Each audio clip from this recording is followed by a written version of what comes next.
মৃত্যুর এই মুহূর্তে মানুষ একটি আশ্চর্য অভিজ্ঞতার মধ্য দিয়ে যায়। সে দুনিয়া ও আখেরাত দুটি জগতের মাঝখানে অবস্থান করে। সে দেখতে পায় তার পরিবারের মানুষেরা কাঁদছে, কিন্তু সে কিছু বলতে পারে না। সে শুনতে পায় সবকিছু, কিন্তু সাড়া দিতে পারে না। এই অবস্থায় রূহ যখন সম্পূর্ণ বের হয়ে যায়, তখন চোখ সেই রূহকে অনুসরণ করে ওপরের দিকে তাকিয়ে থাকে। এজন্যই দেখা যায় মৃত ব্যক্তির চোখ ওপরের দিকে তাকিয়ে থাকে। রাসূলুল্লাহ সাল্লাল্লাহু আলাইহি ওয়াসাল্লাম বলেছেন, যখন রূহ বের করে নেওয়া হয় তখন চোখ তাকে অনুসরণ করে। সহিহ মুসলিম। এভাবেই শুরু হয় মৃত্যু পরবর্তী জীবনের প্রথম অধ্যায়। রূহ বের হওয়ার পর শুরু হয় আরেক যাত্রা, যে যাত্রা চিরকালের, যে যাত্রা থেকে আর কোনো ফিরে আসা নেই। রূহ বের হয়ে যাওয়ার পর ঘরে কান্নার রোল পড়ে যায়। মা আর্তচিৎকার করে ওঠেন, আমার সন্তান!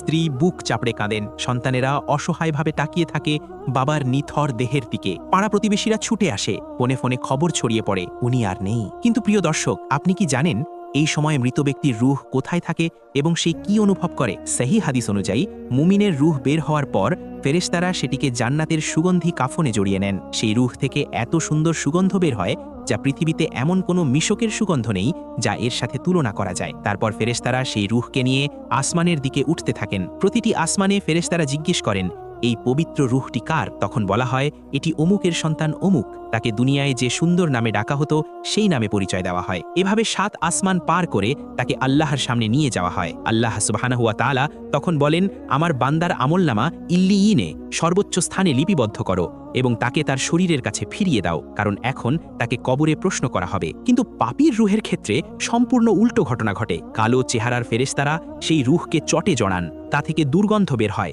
পৃথিবীর সবচেয়ে পচা মৃতদেহের চেয়েও বেশি দুর্গন্ধ। ফেরেশতারা তাকে নিয়ে আসমানের দিকে ওঠার চেষ্টা করেন, কিন্তু প্রথম আসমানের দরজাই তার জন্য খোলা হয় না। তখন আল্লাহ বলেন, তার আমলনামা সিজ্জিনে সর্বনিম্ন স্থানে লিপিবদ্ধ করো। আল্লাহ সুবহানাহু ওয়া তাআলা সূরা মুতাফফিফিনে বলেছেন, কখনো নয়, নিশ্চয়ই পাপীদের আমলনামা সিজ্জিনে আছে। সূরা মুতাফফিফিন আয়াত 7। তারপর সেই রূহকে আসমান থেকে নিচে নিক্ষেপ করা হয় এবং তার শরীরে ফিরিয়ে দেওয়া হয়। এদিকে দুনিয়ায় মৃত ব্যক্তির গোসল দেওয়ার প্রস্তুতি চলছে। ইসলামের বিধান অনুযায়ী মৃত ব্যক্তিকে যত দ্রুত সম্ভব গোসল দেওয়া, কাফন পরানো এবং দাফন করা উত্তম। রাসূলুল্লাহ সাল্লাল্লাহু আলাইহি ওয়াসাল্লাম বলেছেন, তোমরা মৃত ব্যক্তিকে দ্রুত দাফন করো। যদি সে নেক বান্দা হয় তাহলে তোমরা তাকে কল্যাণের দিকে এগিয়ে দিচ্ছ, আর যদি অন্য রকম হয় তাহলে তোমরা একটি মন্দ জিনিস তোমাদের ঘাড় থেকে নামিয়ে নিচ্ছ।